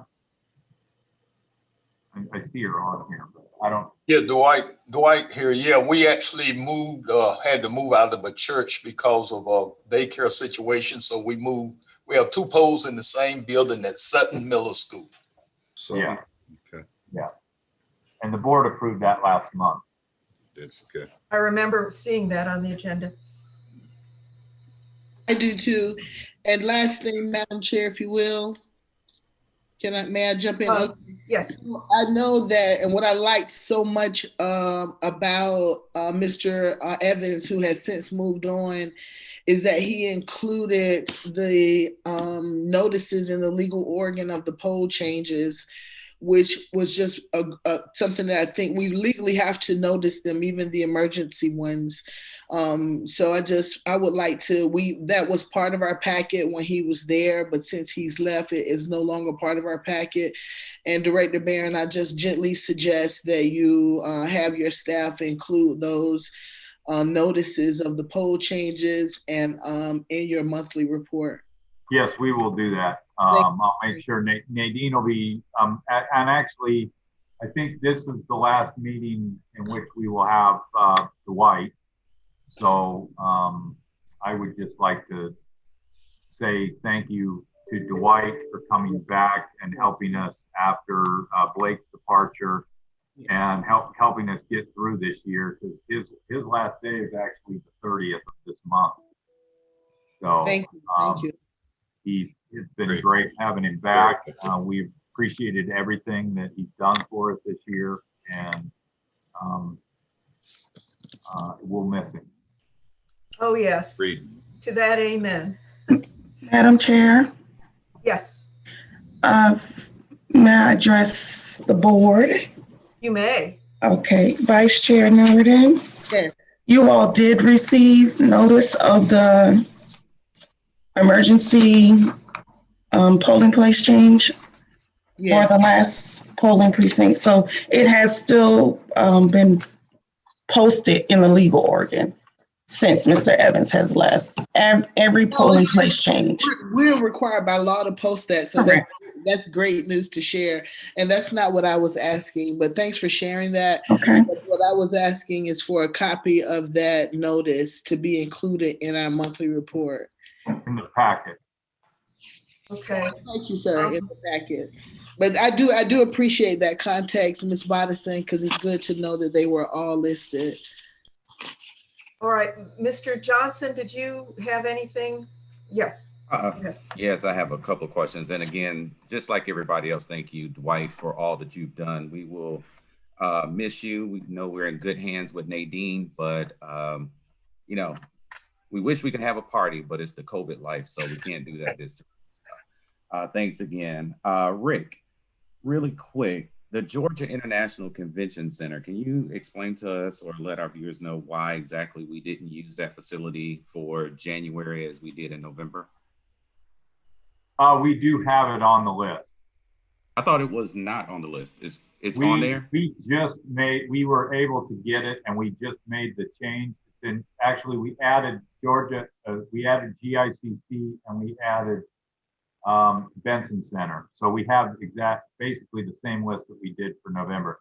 I think there was some confusion about whether GICC was available, and we were going to use College Park Library. We did get the Gateway Center. All right, wonderful. That's good to know. One of the things that you mentioned with the for folks that want to cancel their ballot, you said now there will be people on election day in each location from both parties.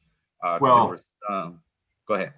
Actually, I think they're going to work together to staff the whole county. So, yeah. So there will be, it's going to be somebody from the ACLU. When they recruited for it, they put out a call to any attorney at all, regardless. Regardless of political persuasion. And when we now have somebody, Vincent Russo from the Robbins firm is coordinating to make sure, and he's going to work along with Sean Young at the ACLU to staff the entire county with those canceled ballot affidavits. Okay, great. One other thing that I want to bring forward is, and I hope that this is something that we can work on and maybe start working on today. I know it's an issue, but there was a lot of angst with some of the poll managers about getting their equipment right up against opening up the next day. So I would hope that there will be a focus on trying to make sure that every polling location, every poll manager got everything they needed in the requisite amount of time. I know we had the issue with the movers, we had issues, but now that we have 2020 hindsight, I would hope that we would look at different ways to make sure that that doesn't happen again and everybody has what they need time enough so that January opening at 7 o'clock at full capacity. Yes, and one of the things that delayed the poll pads was I made a decision probably too late in the process to reallocate resources based on turnout the turnout in certain precincts was so high during early voting that they didn't need as many poll pads anymore. We reallocated so I made a decision to reallocate resources. That process to reallocate those was actually something that it took so much time that's what delayed the poll pads. We did have issues with a moving company on that. We had a bunch of deliveries scheduled for the Monday, and we had a moving company that dropped out for whatever reason. So we had to scramble to get people to move equipment. But yes, we have made plans to make sure that doesn't happen again. Okay, great. And one thing I want to piggyback off of something Dr. Ruth mentioned is the training for the monitors. I don't know if this is something we can do in the future or something that we can work towards, but maybe I wish that there was some centralized training for monitors, because even listening to some of the public comments during the hearing, I'm very careful not to call it testimony because no one was sworn in. But at the Senate, I heard some of the monitors say that they were trained by this group or they were trained by that group, but none of them said they were trained by the Secretary of State's office or their county elected county elections office, which I think causes a slight problem because you don't know the angle that some groups may be pushing for people when they get in there. So is there an affidavit, if they're a monitor, they come in and there's an affidavit or something that lists exactly what you can and cannot do? Like as was mentioned earlier, you can't take photos, you can't take video, you can stand here, you're able to go here, you're able to go there. Is there something like that? And I don't know if we can have that ready by January, but I absolutely hope that that's something we can work towards for elections in 2021 so that we can negate these issues further down the line. Yeah, Nadine had something, had a form that she was having monitors sign for the recount that was not available at the hand tally. And I think that cut down on many of the issues that we have during the recount. Isn't, Director, isn't some of that, to Mr. Johnson's point, isn't that covered in the actual letter that we have that person sign, that so that we can give them their credentials? Well, for the monitors, we don't give them the credentials. It's actually was the Libertarian Party, the Republican Party, and the Democratic Party credentials. But I know your department's provided that to us, so. And the state gave credentials to the Carter Center for the hand tally. Right. But look at that. So, you know, the only way we will be able to do training is if the state puts, now this time there are no monitors, they're just observers. So there will be a public observation area. So it's different. Monitors would walk amongst the people doing the hand tally or scanning. And now they're just observation areas on the outside of the work area. Well, and the state did give, the state did give us an oath. I'm sorry, go ahead, Nadine. Oh, go ahead, Nadine. I'm sorry. The state did provide us an oath for every monitor to sign that had rules of their duties: do not take photographs, not to videotape, not to interrupt the process. And each monitor signed those, so they were to follow those rules. If not, they were removed from the facility. That's good to know. That's very good to know. Also, it may be an opportunity to create a video that you can give. You may be able to have a video of and I know this is not something, I'm not, just for the record, not saying this is something that needs to be done before January 5th, but, create a video to kind of show monitors, the difference monitors versus observers, exactly what they're able to do once they get there.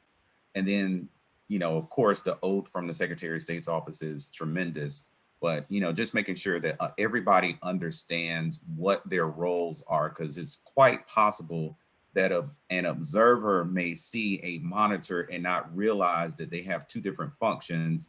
And the observer thinks that they can go where the monitor goes. And then once they're told they can't, then they may feel like they're being, targeted or something like that. So just anything to help us or help people understand what their roles are and what they're able to do.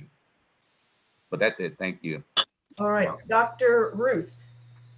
Great, thank you. And so I'm gonna start from Aaron and make my way back from his comment. So I really think it's imperative to have some type of training. It can even be a webinar that is pre-recorded, that is sent out to observers, monitors, and those that are involved in the election process.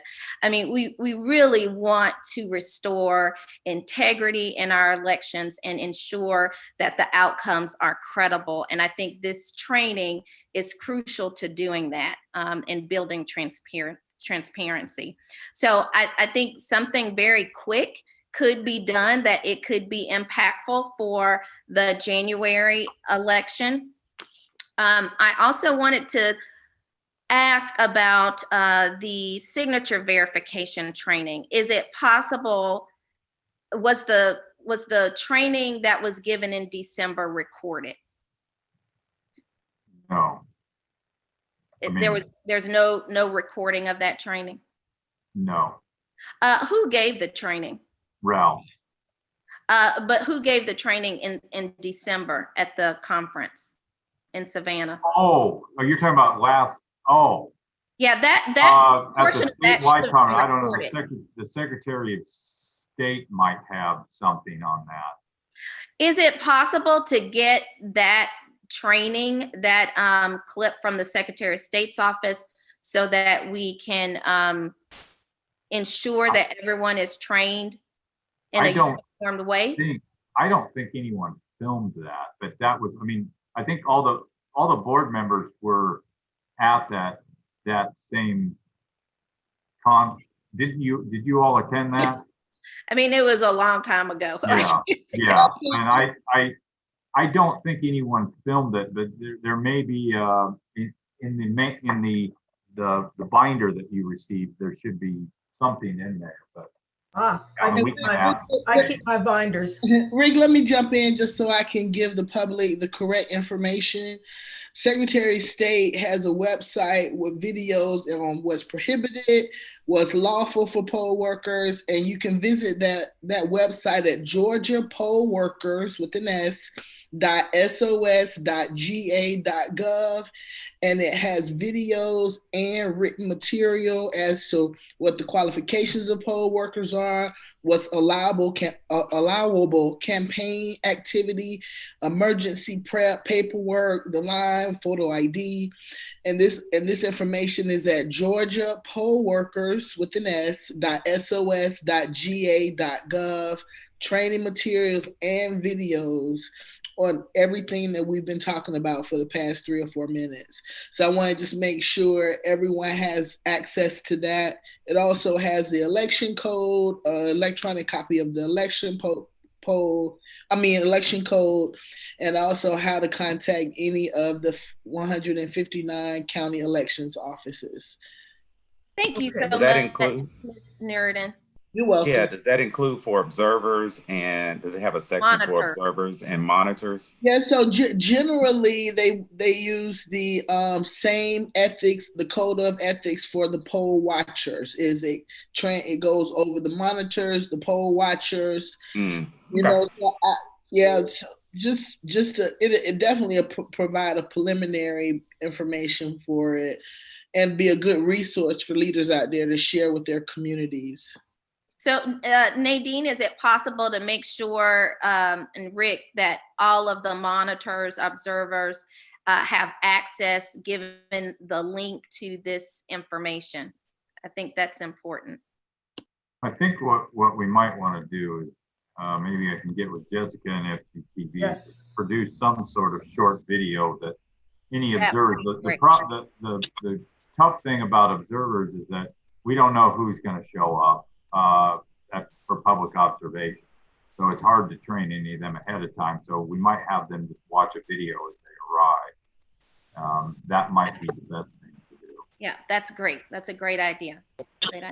I think again, if we post, Director, a fundamental statement about conduct, things like, I believe it's been stated here, no cell phones, no TV, whatever that might be.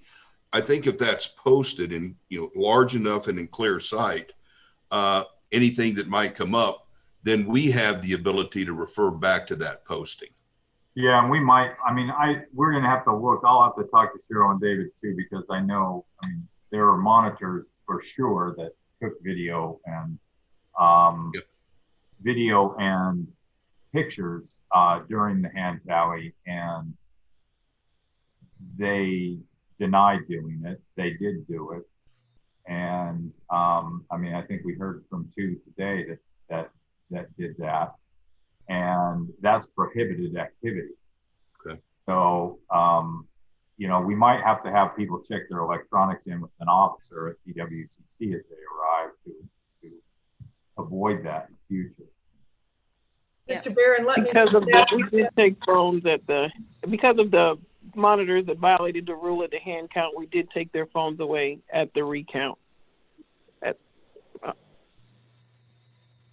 Mr. Barron, let me comment that I think your suggestion that we get with External Affairs is a very good one, even if it is just a PowerPoint. But let's work with them and see what we can do and give them a little work. Dr. Yeah, I'm not done yet. So as it relates to the absentee ballot process and reviewing, you mentioned, so can we have two people to review the absentee ballot, to do signature verification? That's what I'm sorry, around the signature verification process. I understand that it may be a challenge, but I do think that it is really important as we are trying to build in transparency in the process. I'll talk with the staff. I think what it would require is us to, in a very short amount of time, spend quite a bit of money to purchase more computer equipment, get it set up, and then expand the area that we have over there in order to do that, and then hire twice as many people. So I'll have to talk with staff and the county about whether that's possible.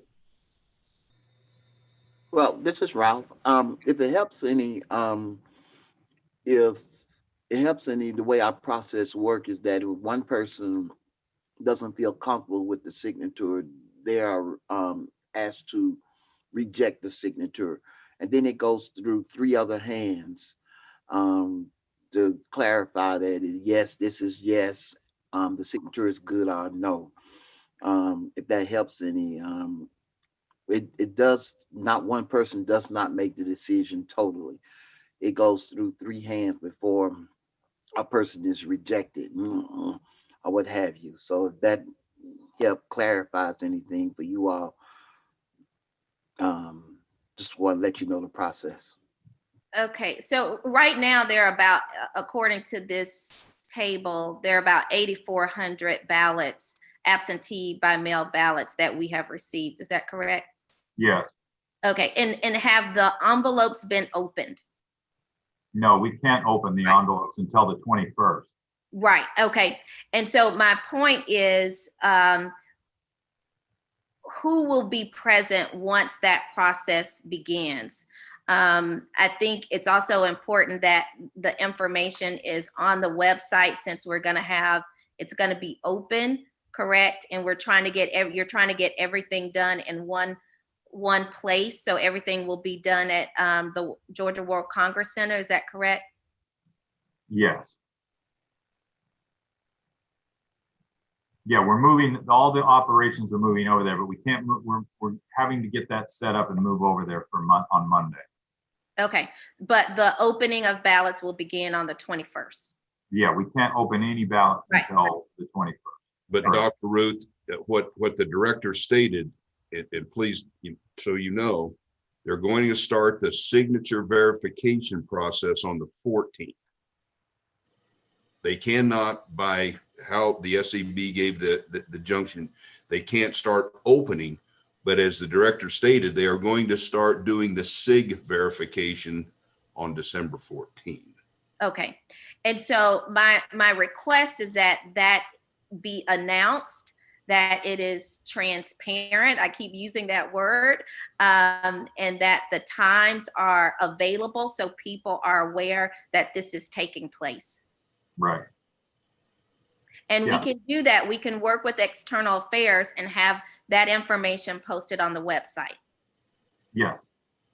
And sent to all commissioners and any parties that are interested in the information. Correct. All right. Does that conclude your questions?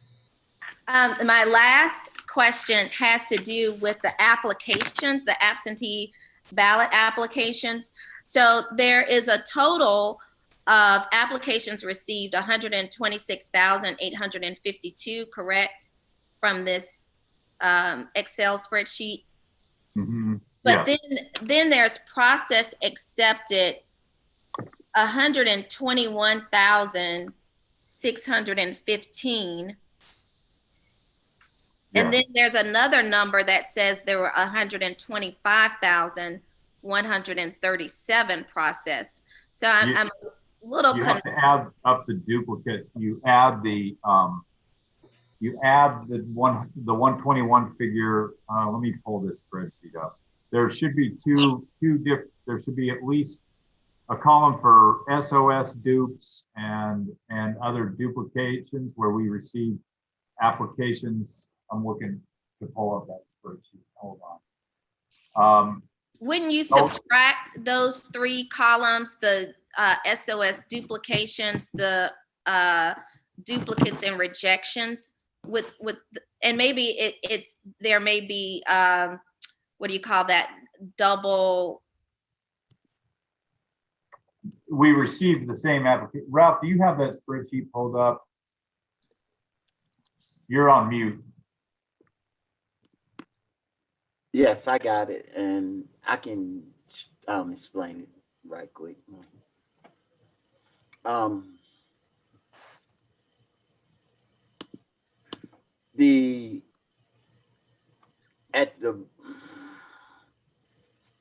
At the bottom where it says total process, you see a number. That total process includes the duplications and rejections also. It's trying to make an account for every ballot that we have actually, as we would say, processed. The ones on the last column that says process accepted, those are the ballots that are actually being mailed. The other three columns to the left of that one are ballots for whatever reason did not get mailed, but we did receive an application. So we have to have an accountability of all the applications that are coming in. So Okay. And so what's the 125, 137 number? Okay. My spreadsheet's a little bit more updated. So the one that's 125, I'm assuming it says total process at the bottom. That's including the dupes and the rejections and the accepted ones. Okay, great. Yeah, you have the process accepted plus the rejections plus the duplicate plus the SOS dupes.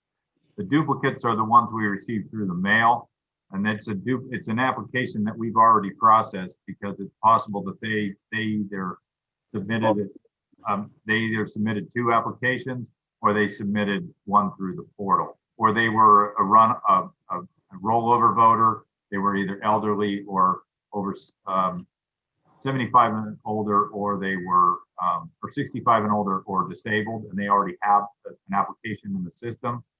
So basically, you've got the duplicate applications, the rejections, and the process accepted to get that total process number, because it allows you to see that we've processed other applications, but they may not be in the number that have been mailed. Okay, great. Thank you for that. All right. Further questions? Can we conclude item number 8? Mr. Wingate. Very quickly, again, apologize. Couple of requests before we get out of this particular area. I would like for the board to be able to receive, written process on how exactly the department manages our voter registration list. Files updated, where those information pieces are coming from, how that's coordinated with the Secretary of State and vice versa. And also I'd like to have something similar as to the written procedures and process for our every single element of our chain of custody requirements. And we don't need to get into the details. I just want that on the record as a request today, please. All right, is that message received? Yes, I'll call you offline, Mark. Okay. All right, I'm sorry. Does that conclude, Mr. Wingate? Yeah, are we about ready to end up this particular number 8, Madam Chair? Yes, okay. I have an unwritten number 9. If it's unwritten, then I don't know whether my other questions would be pertinent to that particular addition or not. So anyway, I'll shut up now. Thank you very much, Madam Chair. Okay, I received some messages while this meeting was going on that the State House Oversight Committee really does want my presence for a meeting that is starting now or very shortly. And I wanted to let the board know that I have been unable to find out what particular things they might want from me. But the only thing that I think I have to offer to them is what I said in response to item 5 about pending litigations and lawsuits in this meeting, which is that there are entities that are investigating various things, and I have nothing to add to those or conclude to those until we all get some results from them. However, so I don't intend to go any further than what I've already said during that meeting. I hope that's sufficient for them. Having said that, I don't know when or how they want to hear from me, and apparently they really do. And that brings us to signing the certification for this election. Ms. Bodison asked that we get this election signed by 5 p.m. today. Is that right? Yes, Madam Chair. Okay, so we have to do that. And I can maybe email with people about how to do that, but my ability to drive around or send my personal courier are somewhat limited this afternoon. So please take my call or email and we will do our best to, we had 1 or 2 statutory duties today, and that is to sign 2 certifications. And I ask for your cooperation in getting that done this afternoon. All right. Now, having said that, the rest of that being able to be conducted offline, is there any member of the board who wishes to go into executive session to discuss personnel or litigation matters? Hearing none. Mr. Wingate? No, fine. Okay. Thank you. Hearing none, I will entertain a motion to adjourn. So moved. Second. It's been properly moved and seconded that we adjourn. All in favor, raise your hands to say aye. Aye. Aye. We are adjourned. My clock says only 3 minutes over the limit, so I take credit for that. Thank you all very much. Thank you for your presence. Thank you, Madam Chair. Thank you. Thank you all. Have a great day.